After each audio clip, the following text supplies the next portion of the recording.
2 weeks ago, on Tuesday, I livestreamed starting out in Destiny 2 knowing next to nothing about the game.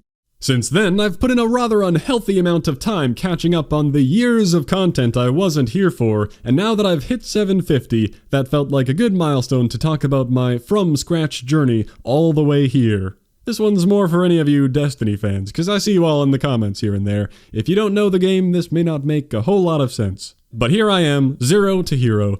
Maybe not quite a hero, but I did not think that in 2 weeks I'd be able to get this far, to a point where I'm max light and pretty happy with all the weapons and gear I have. There are plenty of better roles I could go for, more useful exotics to find, and I've barely begun paying attention to armor perks because fashion is obviously more important. The fact that I'm this damn sexy is really the entire reason for making this video. Look at those cool-ass dragon claws, man. I don't care how low tier you think they are. Maybe more useful is that I was crazy lucky to get Nighthawk very early on, always fun to delete some bosses, and it was nice to take that into the couple raids I went on, but that comes later. Starting at the beginning, when I streamed the first half of the Red War campaign stuff, I wanted to create my character and start it out live. I thought I might stream it more, but I was faced with 3 pursuit pages full of quests, which I've now whittled down to under 2. There was a ton of content to play through that wasn't going to be very exciting, and I wanted to be able to look up guides and play through it at my own pace without thinking about whether or not I was doing anything remotely entertaining.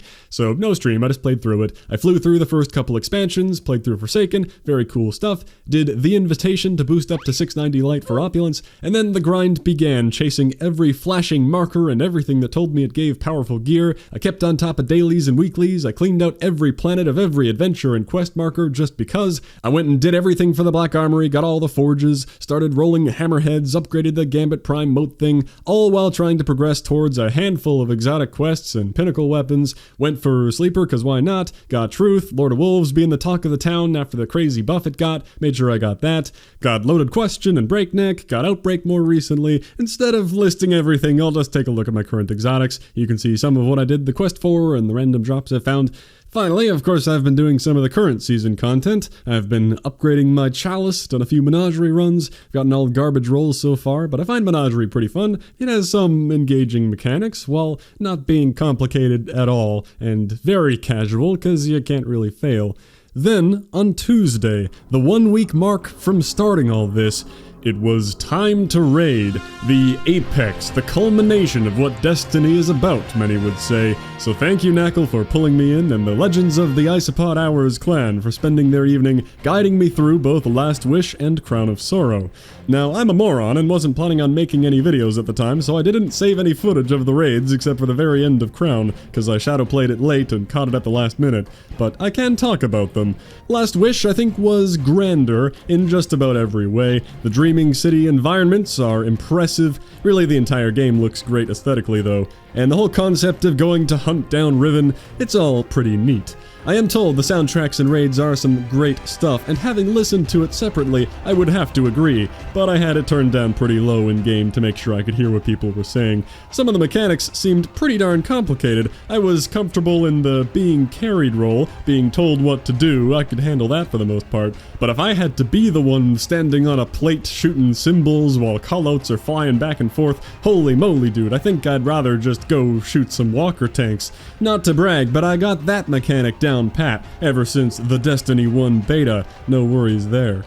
Well, we did that. I did not get 1kV on the first try, very sad. Then we did Crown, where I feel like I developed a better grasp on the mechanics of swapping the buffs, shooting the crystals, not too much going on, but I think I was still really leaning on being told what to do. If I were expected to be the one calling out the crystals and when to swap and what to watch out for, that would go poorly. But we toppled big old Galron. I can show that footage for the 3rd time. It looks like I'm ignoring the hands in that clip, which bothers me. I know you're supposed to shoot the hands. Anyway, all very cool. Thank you again, Isopods. It was fun to be Sherpa through a couple raids and get to experience them, but I can't say I feel a need to grind them out a bunch of times for more stuff. I don't know, if I'd gotten into the game at the start and I was all about Destiny, I'm sure I would have learned the raids inside and out and probably formed a big group. I can see the fun in raiding, but something about getting into the game this late, it's like I'm too lazy and too casual to learn and practice all the mechanics, while also not wanting to be the noob, not wanting to be a burden on teammates. I like to feel capable and helpful, so the end result is not having a big desire to raid. That probably doesn't make any sense. I know the raids are what most people love about the game, but I don't know, I think I'm a bigger fan of the casual PvE, and I look to PvP games to get my challenge factor. Well, after the raids, I was coming up on nearly 730 power, and I continued with the climb, doing more of all the same stuff, working on the endless supply of pursuits, and I did quite a bit of Iron Banner, much more than I expected, cause PvP in this game, when I tried it earlier on, made me want to vomit all over my keyboard, but it turns out when I have a decent weapon setup, suddenly not that bad. I wasn't even abusing Lord of the Wolves after trying it out a little, although I still can't get that into PvP with how powerful some class exotics seem to be and the sheer amount of supers, which I knew was a big thing going in, and it's the same thing I hated in Black Ops 4, except amplified. They're all incredibly strong, everyone has one a couple times a game. I don't get it when people complain about one specific super though, like, oh, look at this dude using spectral blades, what a no-skill super.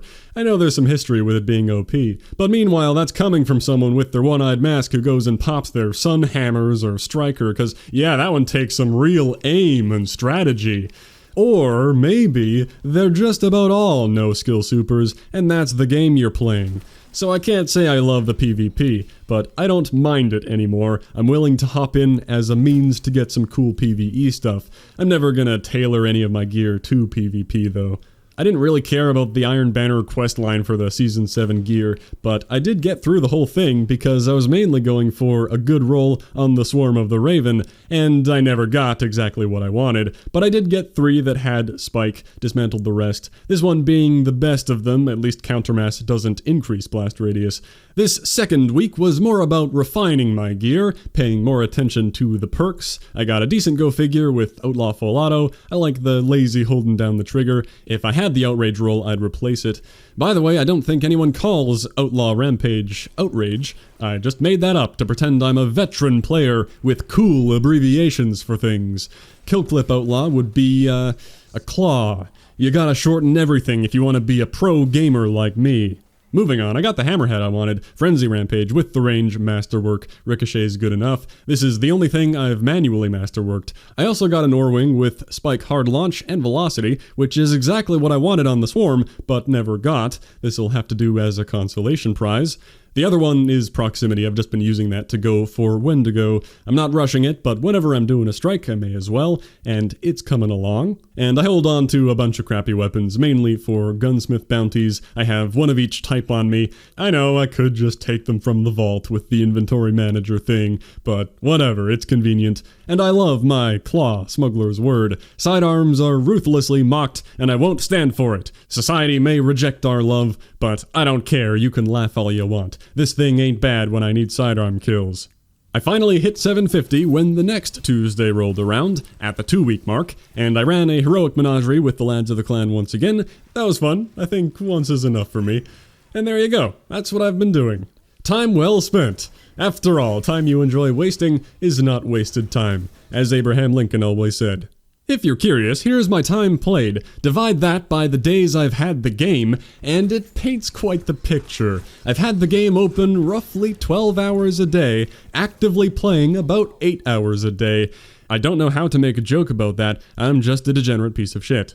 I should mention triumphs, since that's like the challenge system of this game. Surely I'd be all over it. But no, actually not at all. That isn't what I'm here for. I've completed a fair amount so far, just in the background, but I'm not going to focus on doing any of them. That would take too much time and wouldn't feel like a very cool accomplishment this late. That's one area where I can't catch up with people who have been playing for years. So, what am I going to do now? Well, I'll keep going for a better blast furnace roll. I can continue with Izanagi's Burden and whatever else I have here. Thorn, which I'd be done with by now after all that Iron Banner, but I was an idiot and only picked it up on the last day. Maybe do some escalation at some point, try for that Ikelos shotgun, and still gotta go for a bunch of the menagerie guns with decent rolls, having terrible luck there. This came masterworked, I assure you I did not spend cores on that.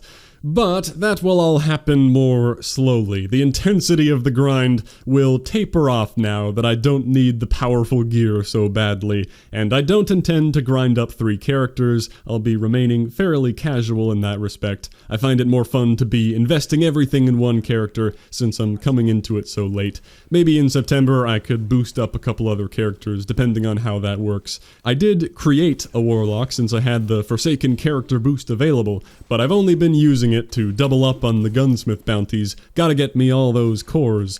I do plan on getting Shadowkeep when the game moves to Steam. However, Modern Warfare will be out only 1 month after that, and the moment that drops I expect to have my hands 100% full, and I may not touch Destiny for a solid 4 to 8 months after that. But this has been a very fun time getting into Destiny 2. It's also symbolic to me to finally get to play it. It has been at the end of the list for such a long time. Even back to, I have to finish all these Black Ops 4 videos, I have to pass these exams, I have to graduate, I have to move, I have to set up a new computer with the hard drive space to actually install the game, I have to get to level 1000 in World War II, so that now I could finally disappear into this game and forget about everything. But time to snap back to reality, cause I kinda have to work too. Every now and then I think about what type of Destiny videos would be fun to make, but never land on anything. I like making guides and tips and all that, but I don't know enough to teach anyone anything better than the people who have been doing it for years. I'll never be on the cutting edge of an exotic quest guide or a weapon review. At one point, I almost wanted to make some very basic quest guides, because when I was Googling for walkthroughs of certain things, it was lacking. It seemed like there might be a market for other idiots like me, and I would enjoy making very simple, concise, easy to follow quest guides, but that wouldn't help anyone who's already following the channel, so I don't know what the point would be. Do I want people subscribing for a Destiny guide and then being bamboozled when I swap straight back to COD come October? So I still don't know video-wise. That's all I got to say, B's and G's. I'll wrap this up. Recording a video is some serious XP waste after all. I gotta get back in. I'm starting to get the shakes being away this long. No, I think I'll go outside, maybe go for a run. Thanks for watching. I'll catch you next time.